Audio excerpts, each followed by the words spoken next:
Então, meu nome é Giovana Borges, sou baiana, nasci na capital de Salvador, sou filha de José Neves Borges e Joana Ferreira Reis. Dia do seu nascimento? É 20 de 65, 1965. E morei em Salvador até 5 anos, depois fui para o interior da Bahia, um pequeno povoado chamado Conceição de Campinas. Lá vivi até os 17 anos. E dos 17 vim para Santos. Você veio direto para Santos? Vim direto para Veio Santos. sozinha? Como é que foi isso? É assim, eu vivia com o pai e uma madrasta, né? E os dois morreram. Ele morreu em novembro e ela morreu em dezembro, assim, 3 semanas de diferença. Aí eu fiquei sozinha, né? E aí eu vim para Santos em busca da minha mãe, né? Porque ela tinha me deixado lá com 3 anos de idade, fui criada por ele e a madrasta. Fiquei um tempo com a minha avó até os 7 anos. Com 7 anos ele casou e aí fui viver com ele e a esposa. E aí quando ele faleceu, aí com 17 anos eu vim em busca dessa mãe, né? Com o sonho de viver com ela, aquela coisa toda, né? Mas cheguei... Você sabia que ela estava aqui em Santos? Sabia. Quando eu me entendi por gente, já falavam que ela tinha vindo embora para Santos. E sabia que ela trabalhava aqui em casa de família, tudo. Aí tinha aquela ilusão, né? Que eu chegasse aqui, ela ia fazer alguma coisa por mim, adolescente, né? Cheia de sonhos. Mas quando cheguei aqui, eu me deparei com a realidade assim bem diferente do que eu imaginava. Por mais que falassem isso ou aquilo dela, a criança sempre tem, né, aqueles sonhos. E sempre achei que ia ser diferente quando chegasse aqui. Mas não, quando ela foi me ver pela primeira vez, já foi alcoolizada, né? E foi um encontro muito difícil, né? Porque o adolescente ele já tem aquela rebeldia, né? Então, presenciar a sua mãe pela primeira vez, aquela mulher que te abandonou já alcoolizada, foi muito difícil. Você tem irmãos? Então, ela teve 4 filhos, mas 2 morreram e a irmã que eu sabia que tinha, eu não conhecia. Com 17 anos não conhecia. E também não me interessei em procurar, porque minha vida já era tão difícil e não sabia nem por onde começar, né? Então ela chegou lá e começou a chorar, falar que não podia ficar comigo, porque ela já morava numa casa e não recebia salário. Ela trabalhava em troca de moradia. Aí não tinha, a dona da casa não queria ficar, né? Já não pagava para ela, ia querer ela com a filha. Aí eu fiquei na casa de uns conhecidos, eu vim com uma madrinha, era minha madrinha. Meu pai confiava muito, né? Ele tinha problemas de saúde e sempre falava, né, para essa madrinha que se morresse, se ela ficava comigo e tudo. Ele falou, não, pode ficar sossegado, mas você não vai morrer agora não, tal.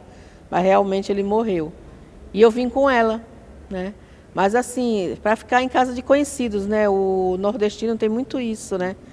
E o nordestino ele é muito solidário, então quem já está aqui há mais tempo, que está estabilizado, recebe o outro, né? Então eu fiquei aí naquela. Aí a minha madrinha falou, Giovana, a saída é você procurar uma casa de família para morar, porque essa mãe você não pode contar, né? Você já viu. Aí assim eu fiz. Aí tinha uma amiga minha que já morava aqui, me levou na casa de uns conhecidos que já estavam aqui há mais tempo.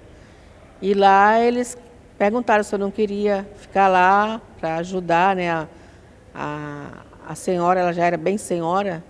Aí a minha amiga falou, Giovana, se fosse você, aceitava, porque você vai ter onde morar, vai ter comida, né? E ainda vão te pagar. E eu aceitei. Aí trabalhei nessa casa por 2 anos, até os 19, 17, 19. E depois fui morar com uma tia. Morava ali na rua Caramuru, assim, né? Em quartos, né? Aí era uma casinha assim que tinha 3 cômodos. E ali eu fiquei até os 21 anos. Foi quando eu engravidei, né? Tive um relacionamento que não era assim nada sério, mas acabei engravidando. O pai da criança não assumiu. E aí a casa que a gente morava foi vendida para fazer prédio. E a minha tia se desesperou, né, quando falaram para ela, tem que sair daqui. E poderia sair até o fim do ano, mas ela já quis sair de imediato.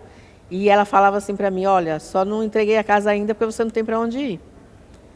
Aí eu trabalhava em outra casa, nessa casa me pagavam muito bem, só que a patroa falava, olha, eu não quero empregada para morar. Se você não achar onde ficar, eu vou ter que te dispensar. Não sei se você vai voltar para o Nordeste. Eu falava, não, para o Nordeste eu não tenho como voltar, né? Aí fui para casa de uma prima, que era filha dessa tia, fiquei um mês lá. Depois de um mês, essa mesma patroa foi passando ali na Silva Jardim, era sentido quando viesse da cidade, e vi uma placa lá escrito, vagas para moças. Aí ela me falou. Aí eu falei, mas não vão aceitar com meu filho. Meu filho tinha 2 meses. Ela falou, Giovanni, você só vai saber se a gente for lá perguntar. Aí naquela época não tinha esse negócio de celular, nada disso, né? Era tudo telefone fixo. Fomos lá, ela foi comigo. Aí chegou lá, assim, tinha várias moças na mesma situação, né? Mães solteiras e tal. Aí a dona da casa aceitou, era uma pensão, né? Aí ela aceitou que eu ficasse lá com meu filho. Nessa pensão eu fiquei até meu filho fazer 5 anos. Né? Aí todo dia eu ia trabalhar, aí arrumei depois, quando ele tinha 2 anos, eu arrumei vaga na Gota de Leite, para ele ficar durante o dia, à noite eu pegava. E assim foi, durante 5 anos. Quando ele fez 5 anos, eu conheci hoje que é o meu marido. Aí, menos de 1 ano, eu fui morar com ele, aí engravidei da Isabela, né? E começou minha trajetória na Zona Noroeste. Eu morei na Zona Noroeste até 2001. Morei 9 anos na Zona Noroeste. E depois fui de novo na Zona Noroeste, assim, mais naquela parte da Lemoa, sabe? Que agora eu moro na Zona Noroeste, mas é no Bom Retiro, né? Entendeu? Melhorou um pouquinho, né? E vivo lá até hoje. E esse tempo todo você separada da sua mãe, da sua irmã? Exatamente assim. Essa mãe, quando ela disse que não podia fazer nada por mim, foi criada em mim muita mágoa. Muita mágoa, ressentimento mesmo, de eu não querer ouvir falar nem o nome dela. Quando perguntavam sobre ela para mim, era como se, nossa, era uma ferida. Era aquela ferida que estava ali, sabe quando você vai arranca a casca assim, machuca. Então, sempre que me perguntavam, eu desconversava e era muito ressentimento. Ela acabou descobrindo meu telefone fixo. Sempre que era a data do meu aniversário, 20 de novembro, ela me ligava. E eu desligava o telefone, não queria falar com ela, de jeito nenhum. Estragava meu aniversário, a verdade era essa. Quando eu ouvia a voz dela, estragava meu aniversário. Ela começava a contar os problemas dela, eu, tá bom, tchau. Batia o telefone. E ficava muito assim, muito ressentida. Com o passar dos anos, eu virei evangélica, né? Hoje eu sou evangélica. E o evangélico tem muito essa história do perdão, né? Eu sempre fui uma mulher de muita fé, mesmo sem, assim, era católica, né? Era aquela católica praticante, aquela de rezar o rosário, sabe? Eu não fazia o texto, fazia o rosário. Sempre tive muita fé em Deus. E depois, por uns problemas sérios, assim, de saúde da minha filha, me levaram numa igreja e eu passei a frequentar e acabei virando evangélica. E aí veio a história do perdão. Eu comecei a me questionar como é que estava essa mãe, mas aí depois de muitos anos mesmo, como é que ela estava, se ela tinha onde morar, que eu já sabia que ela estava com bastante idade. E nas minhas orações eu pedi a Deus, né? Não deixasse ela morrer sem eu fazer nada por ela. Nessa época você já escrevia? Ou Então, foi depois? Escrever, eu sempre tive isso de escrever. Quando eu morava na primeira casa que eu trabalhei, que eu entrei com 17, começou a vir aquela saudade do meu pai. Foi aí que eu senti a falta do meu pai. Eu acho que foi aí que eu me dei conta do quanto ele era importante para mim. E que eu pensava assim, nossa, voltar um dia para o Nordeste, para quê? Eu não tenho meu pai mais lá, não tenho mais ninguém lá, né? Aí eu comecei a colocar em caderno tudo aquilo que eu sentia em relação ao meu pai, aí ele chorava bastante. Aí eu comecei a escrever meu dia a dia naquela casa, cheguei a encher 2 cadernos de tudo aquilo que eu sentia. Só que quando eu saí de lá, eu esqueci os cadernos. Daí ficou lá.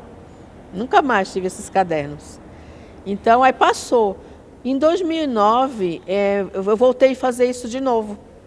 Aí eu comecei a lembrar tudo que eu tinha passado na pensão, todas as minhas coisas do Nordeste, e comecei a colocar de novo em caderno. É tanto que o livro Memórias, ele já estava escrito em cadernos. Eu só fui acrescentando as coisas mais recentes. O que tem aí mais recente é porque eu fui colocando depois. Mas o que é mais antigo já estava lá. Aí eu contei um pouco da pensão, né, dos 5 anos, como foi difícil, né? A parte que mais difícil foi um dia que eu fui procurar um dinheiro, né, para comprar um pão, e quando eu contei o dinheiro, se eu comprasse o pão, não dava para comprar o leite para o meu filho, porque eu sustentava ele sozinha, né? O pai nunca deu nada. E essa parte aí foi muito difícil para mim, muito, muito mesmo. Você foi alfabetizada lá na Bahia? Então, assim, lá eu cheguei assim a aprender a ler, né? Assim, tinha alguns erros de português e tudo lá, eu fiz até a terceira, mas quando eu cheguei em Santos, quando eu morava nessa casa com 17 anos, eles me colocaram num colégio. Então eu fiz até a 4ª série. Passei para a 5ª, só que não continuei. Aí eu não estudei mais, só fui voltar a estudar aos 49, com os filhos criados, né? Esse livro não é o primeiro, né? Não. Esse livro, ele é o 4º.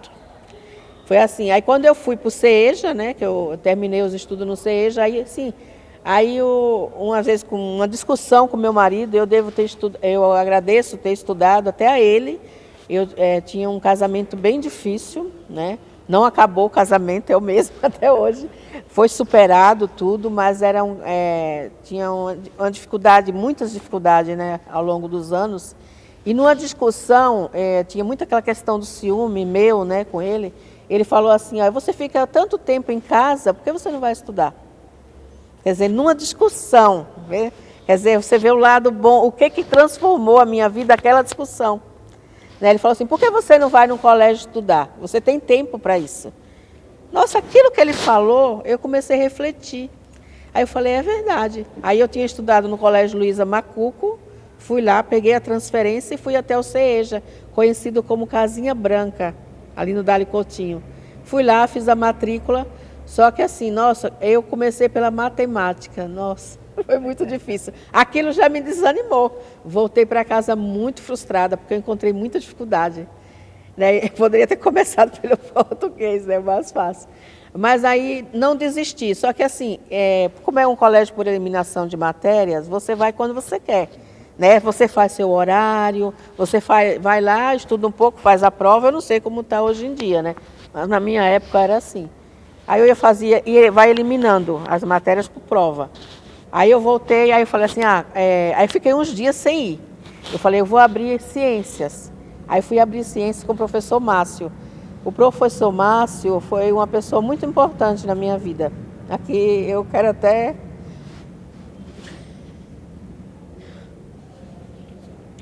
Porque quando eu fui fazer a matrícula com ele, ele me mostrou um espelho. E perguntou para eu olhar naquele espelho o que falaria para aquela pessoa que estava naquele espelho. E eu lembro que eu falei algumas coisas e ele perguntou o que eu fazia da vida. Naquela época, meus filhos estavam assim entre 12 e 13 anos por aí, os mais novos, o outro já era bem mais velho. E eu falei, aí ele perguntou o que eu fazia, além de ser dona de casa e cuidar de filhos. E eu fazia artesanato, porque o artesanato, tudo começou com o artesanato. Eu fui num dia num bazar na Zona Noroeste, e eles ensinavam canudo de jornal. E eu vi aquilo e aquilo me interessou tanto, aquilo ali. Eu falei, nossa, que interessante. A senhora me ensina a fazer esse canudo do jornal? Ela falou, ensino. Eu fui lá fazer os canudos. E elas faziam um trabalho com caixinha de leite. E eu achava aquilo tão interessante, reciclavam. Além da cestaria, elas reciclavam também caixa de leite. Nossa, eu cheguei em casa falando para os meus filhos, gente, eu aprendi um negócio, é maravilhoso. E eles também se interessaram. Aí eu comecei a pegar caixinhas de leite e fazer canudinho de revista. Eu pegava muito aqueles cartazes das Casas Bahia, cortava, fazia os canudinhos e colava nas caixinhas ali. Eu fazia porta-joia, eu fazia bolsinha, eu fazia porta-treco. E aquele ali me encantou tanto, aquele trabalho. E eu comecei a fazer e vender aquilo ali. Eu cheguei a fazer baús imensos, assim, para pôr brinquedos, saía nos colégios vendendo. Eu tenho uma trajetória muito grande de vender coisas nos colégios da Zona Noroeste. Porque aí eu comecei a fazer, eles se interessaram para fazer, eu reciclava as caixas de sabão em pó, também fazia, aí fazia bolsinha, uma vez eu fiz várias bolsinhas para um colégio, aí passei a fazer com tecido, com coador de café, eu comecei a reciclar tudo, tudo. E eu esquecia da vida, aquilo ali, eu amava aquilo que eu fazia. Então eu fiz durante muitos anos aquilo. E depois eu me interessei um dia eu ia atravessando assim a rua e pensei assim, eu queria fazer outra coisa que não fosse só o artesanato, né? Alguma coisa que ele não dava assim um retorno financeiro tão bom, né? Eu falei, é gostoso fazer, é uma terapia, só que não tem um retorno financeiro tão bom. Aí eu atravessando a rua assim, vi numa banca de jornal uma revista com receita para trufas.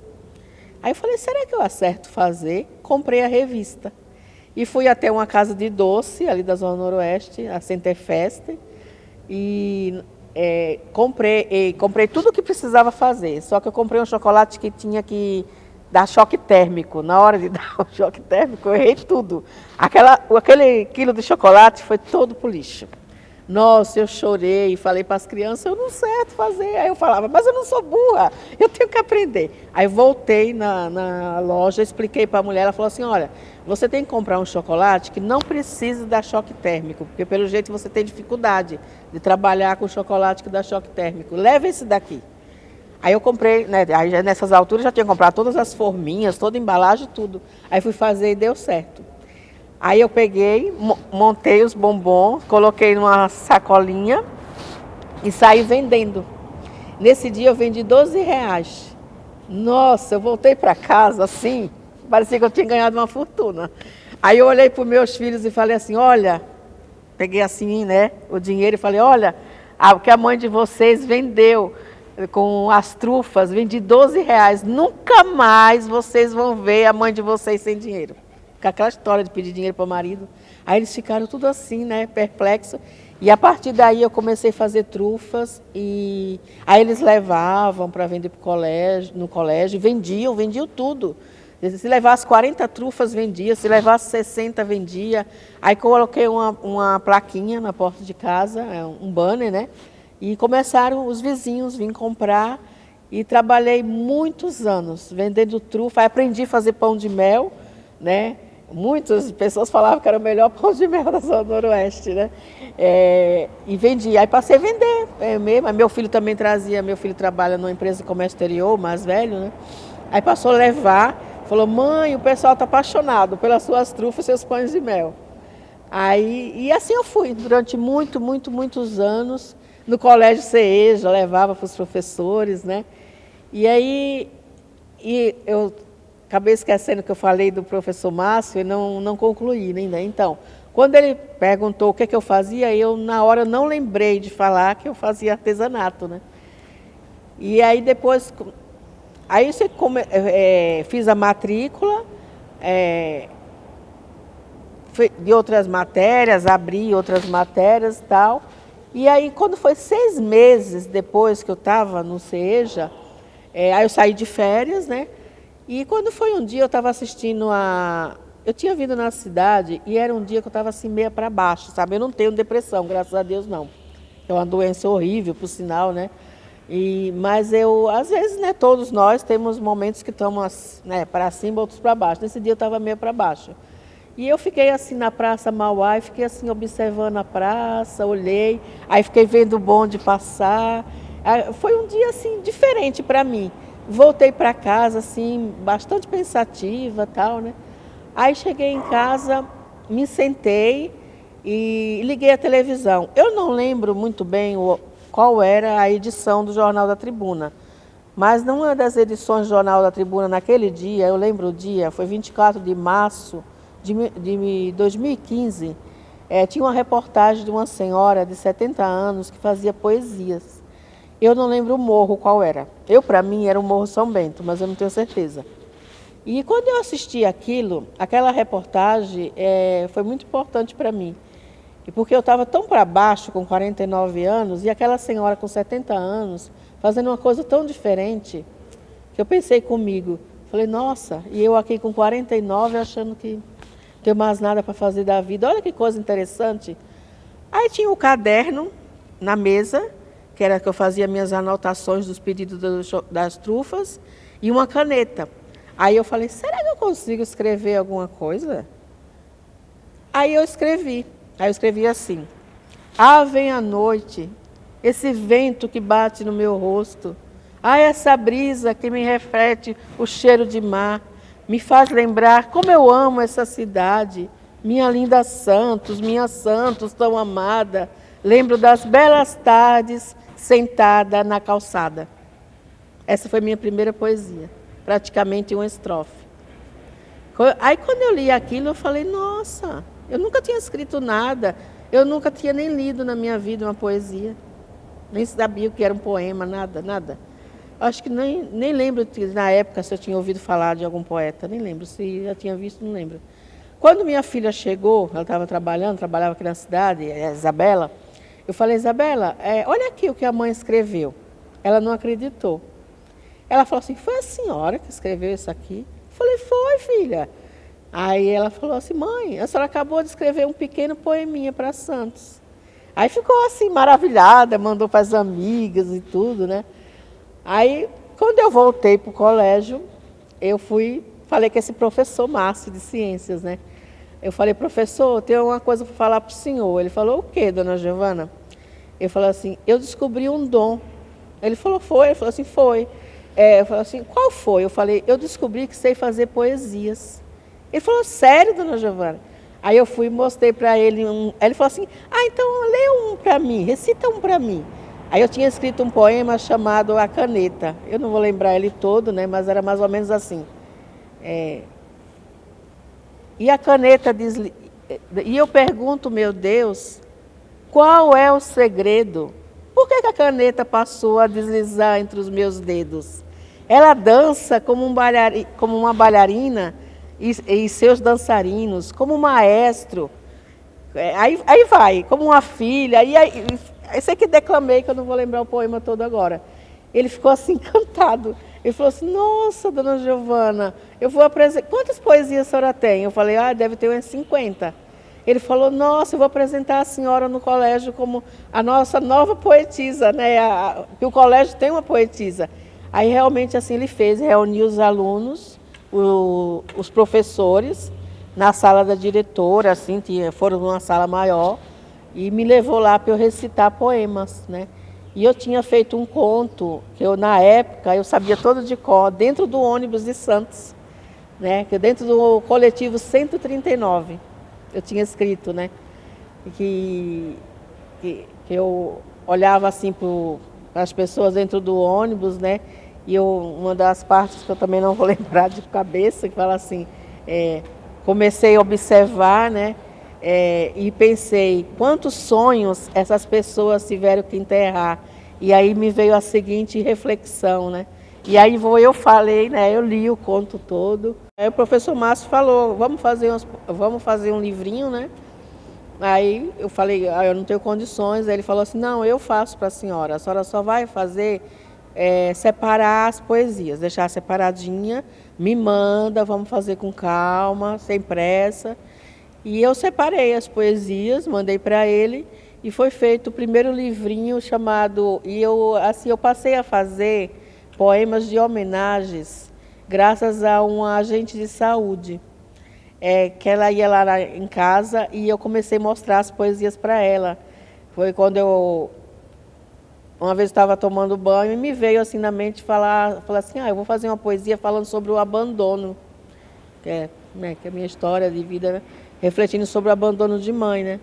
Aí eu escrevi o poema O Abandono e aí fui fiz uma poesia homenageando o pastor, teve o aniversário do pastor e a pastora me falou se eu poderia fazer uma poesia, né, para recitar no dia do aniversário dele. Aí eu falei assim, aí eu fui escrever a poesia do pastor. Quando eu escrevi a poesia do pastor, que eu li, Eu falei, isso aqui não isso aqui é uma música. Ela me soava como música. E eu mostrei para os meus filhos e tudo, mas eles não aguentavam mais ouvir eu falar de poesia, porque era o tempo todo, né? Era respirando mesmo. Tem um poema que o título é esse mesmo, Respirando Poesia, porque eu vivia mesmo a poesia assim no dia a dia mesmo. Aí eu comecei a escrever muito, chegava ao ponto de escrever 10 poesias por dia. 10 poesias, assim, elas vinham mesmo, assim. Eu tinha um pé de acerola na minha casa, que eu falo que quando eu estava no momento fértil, as poesias pareciam meu pé de acerola, assim, bastante acerola. E aí eu escrevi, né, essa poesia. Quando eu fui ler a poesia, eu falei assim, nossa, isso aqui é uma música. Se alguém colocar melodia, isso aqui é uma música. Que era assim, e o seu nome é Davi, o iluminado, esse é nosso pastor, que por Jesus foi abençoado para cuidar do seu rebanho e por nós tem tanto cuidado. Nesse seu aniversário, ele é o homenageado. E aí ia, entendeu? Aí esse é o refrão, né? O título é até o Iluminado. E realmente, no dia do aniversário dele, um outro pastor lá, que era músico, colocou a melodia e foi... Eu não recitei o poema, na verdade ela virou música, né? E essa agente de saúde, tanto eu ler, ela falou assim, Giovana, eu vou te lançar um desafio. Aí eu falei, qual é? Ela falou assim, você vai fazer um poema homenageando todos os agentes de saúde da cidade de Santos. Aí eu falei, eu não sei fazer isso não. Ela falou, não tem pressa. Quando sair, você me fala. E realmente, 3 meses depois, o poema saiu, que é As Adoráveis Agentes de Saúde. E a partir dessa ideia da agente de saúde, eu passei a fazer homenagem para muitas profissões. Aí fiz poema homenageando os médicos, que são os Anjos de Branco, o título, homenageando os bombeiros. E aí, quando eu não tinha livro, eu comecei a pensar assim, como eu não tenho livro, eu vou pegar esses poemas, vou imprimir eles, vou colocar num porta-retrato. E dar de presente às pessoas, as pessoas que eu estou homenageando. Aí passei a fazer poema para os amigos também, fazia aniversário, fazia um poema, colocava no quadro e presenteava. Aí os bombeiros eu trouxe aqui, no centro de Santos, né? Não sei onde eles guardaram, mas no quadro. Os das enfermeiras e dos médicos eu deixei na Policlínica do Bom Retiro, deve estar lá em algum lugar. Fiz um poema para o jardim, homenageando o Jardim Botânico de Santos, coloquei no quadro, levei, né, que eu andava muito, né, fazia muita caminhada, aí um dia andando e falei assim, como é bom respirar esse ar puro, né, dessas árvores que tanto me encantam. E aí foi o poema, né. E comecei a fazer poemas para homenagear muita gente, mas muita gente mesmo, né? As profissões, os professores, né? Os professores, acho que eles têm uns 5 poemas que eu fiz, que é falar de educação, é falar de amor pela profissão, né? Aí depois tem os responsáveis por todas as profissões, que são os nossos professores. Aí tem os mestres das letras. Então, os professores ganharam 5 poemas de homenagem. Fiz homenagem ao poema para o professor Márcio, né? Que o título é O Professor e o Seu Espelho, né? Tem uma parte que fala assim, cheguei e sentei e com o professor Márcio algumas palavras troquei. E entre uma palavra e outra, com um grande ser humano me deparei. E aí o poema vai, né? Ele ficou muito emocionado, né? E esse poema está no livro. E aí foi lançado o livro que ele fez, chamado Poemas e Homenagens. Ou é Homenagens e Poemas, às vezes eu me confundo, uma coisa assim. Que é poema só de homenagens mesmo. Foi o meu primeiro livrinho, com 50 poesias. Nessa época a sua mãe ainda... Nada de mãe. Nada de mãe, não queria saber de mãe, não sabia nem por onde andava e, não, por favor, não viesse me falar onde ela andava, né? E aí eu comecei a organizar vários arquivos. Eu tenho isso, né? Não dá para publicar, mas eu vou deixar os arquivos prontos. O dia que der, eu publico. Aí comecei a organizar, aí organizei os poemas do livro Preciso Voar, né? E aí acho que tem mais de 100 poesias no Preciso Voar. Depois eu comecei a fazer poesias só falando de fé, de Deus, que é do livro Deus se agradou de mim, que é até dessa camisa aqui, Deus se agradou de mim, que é só poesias cristãs. E o Memórias já estava em cadernos, né?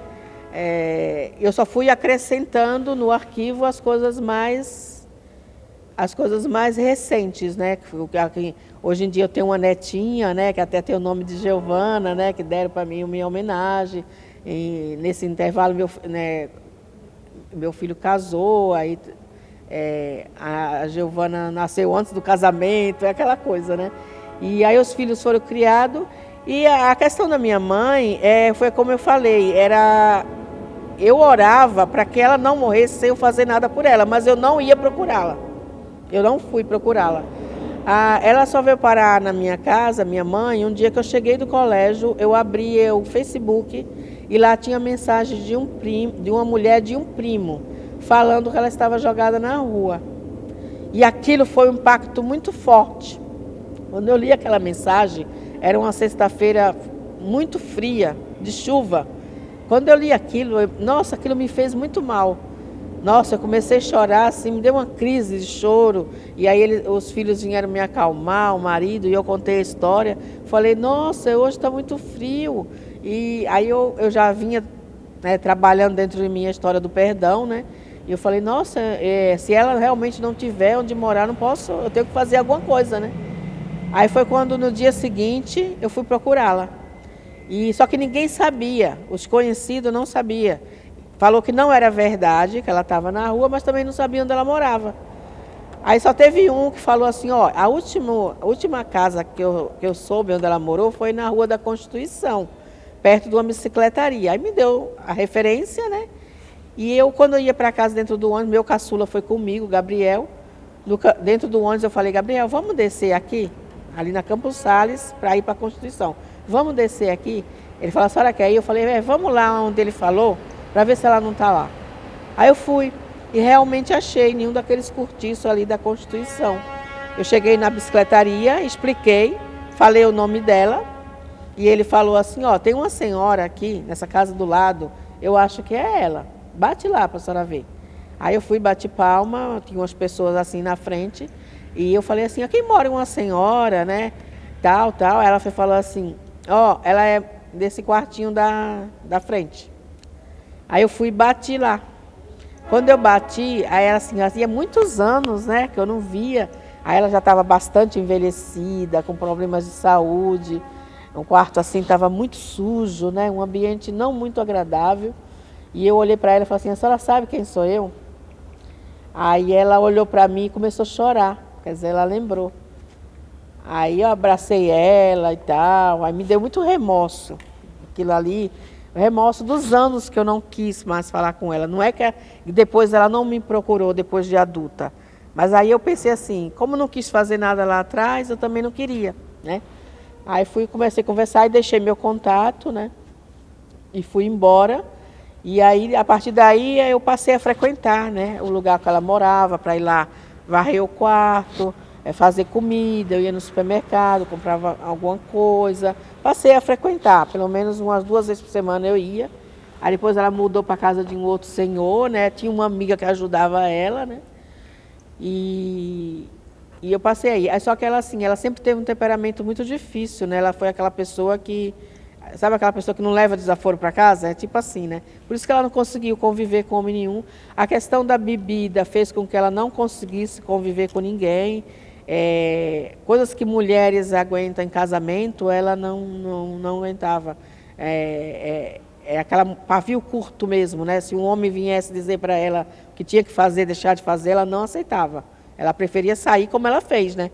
Ela alega que me deixou com 3 anos lá no Nordeste porque ela não aguentou certas coisas no casamento. Então, ela preferiu sair do casamento do que ficar aguentando aquilo. Não podia sair com o filho, porque ia ter mais dificuldade, saiu sozinha. Chegou aqui, ela teve um relacionamento e foi quando nasceu minha irmã, 5 anos depois. Minha irmã nasceu. Aí quando eu achei ela, eu não sabia o nome dessa irmã. Que ao mesmo tempo que eu não queria saber da mãe, me dava vontade de conhecer a irmã. É. Só que a irmã eu procurava com o nome errado, eu não sabia o nome dela. E por isso que eu não ia achar. Aí procurava em lista telefônica, às vezes falava para meus filhos, eles me ajudavam a procurar. Aí quando eu falei, mãe, agora, aí ela falou assim, se eu pudesse andar, eu ia no fórum e eu ia achar onde está a sua irmã. Porque ela sabia o nome dos pais adotivos, né? Aí eu falei assim, eu quero que a senhora me fale o nome dela, que eu vou achar. Aí ela falou. Aí quando ela falou o nome dela, eu fui no cartório, ali na Amado Bueno, expliquei.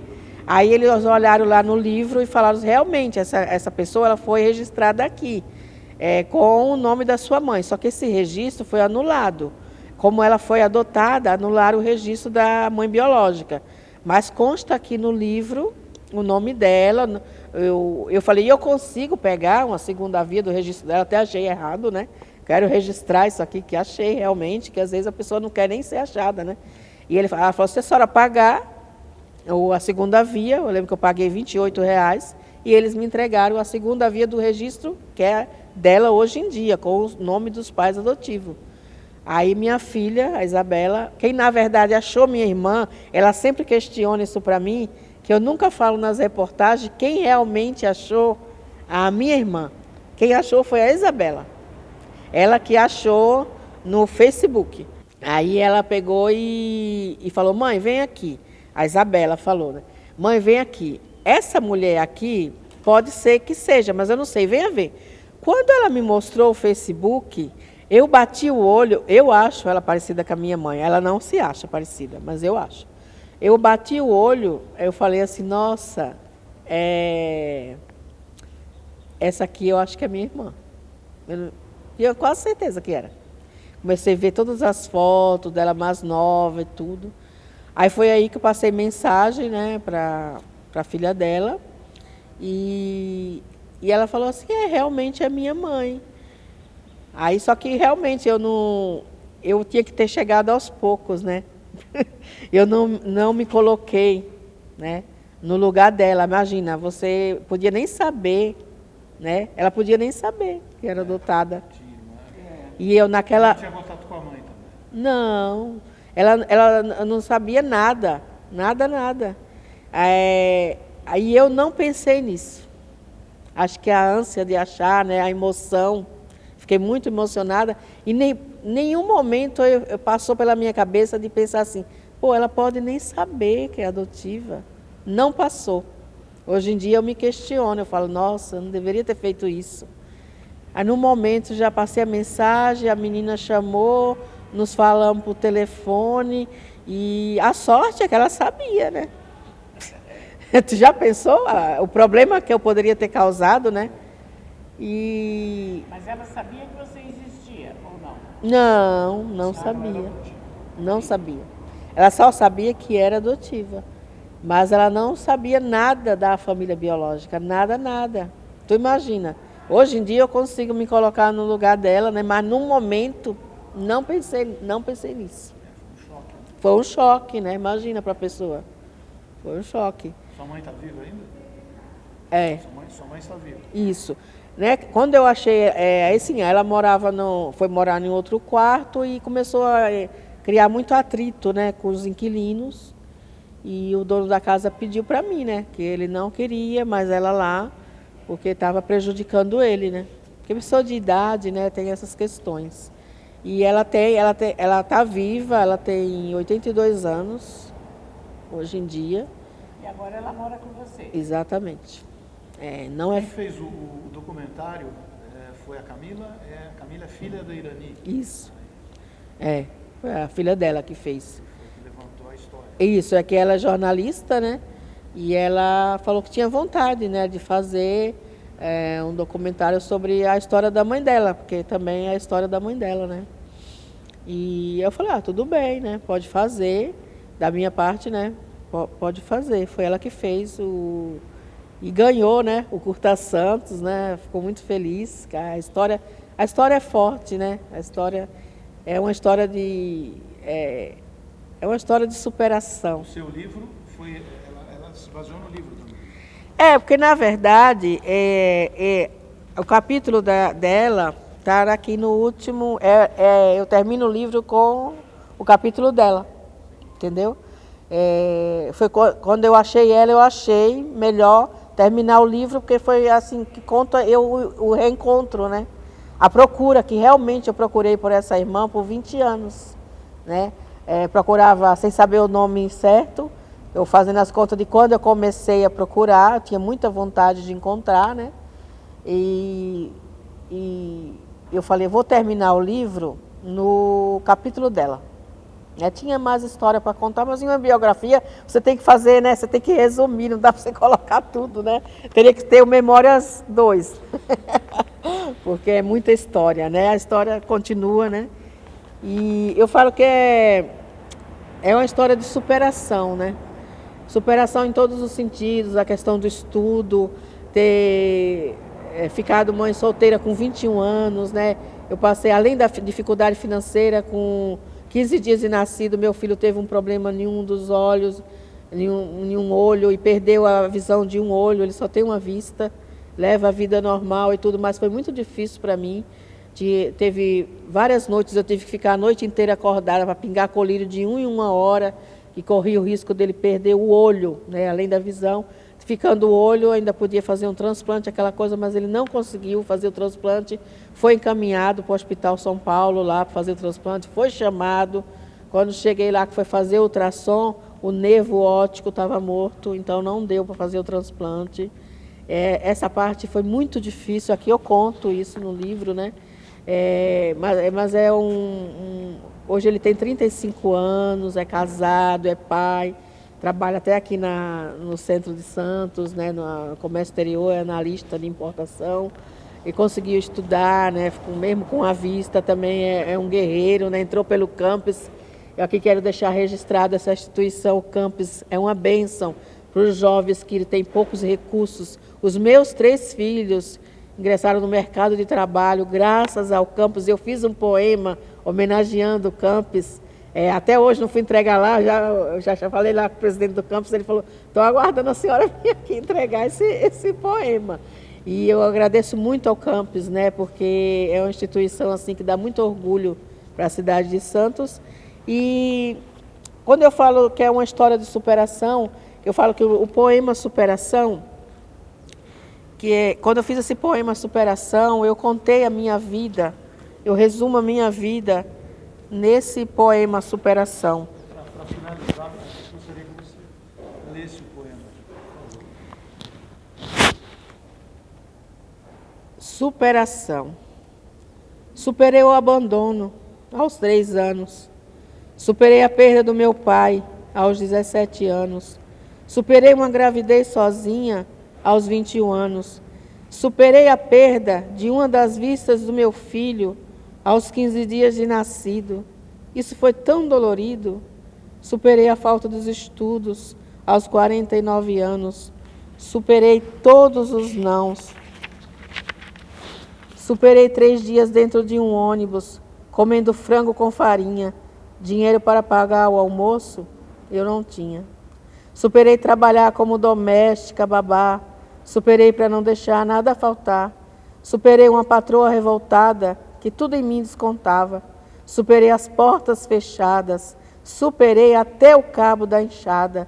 Superei 5 anos em um quarto de pensão, com um bebezinho no colo e 2 sacolas na mão. Para subir as escadas, tive que colocá-las no chão. Superei a fila do banheiro, da pia, do fogão, do tanque. Tudo era muito difícil. Superei a falta de grana para comprar o leite, para fazer a mamadeira. E também não tinha para fazer a feira. Superei a traição. Superei não lavar a roupa, porque eu não tinha como comprar o sabão. Superei dormir no chão. Superei a falta do pão. Superei um pai com depressão. É isso, meus irmãos. Superei todos os nãos. O meu nome é superação. A minha filha, ela escreve desde de criança, assim, coisa com 12 anos por aí. Ela fez um livro, mas ela tem aquela coisa do escritor que nunca está bom.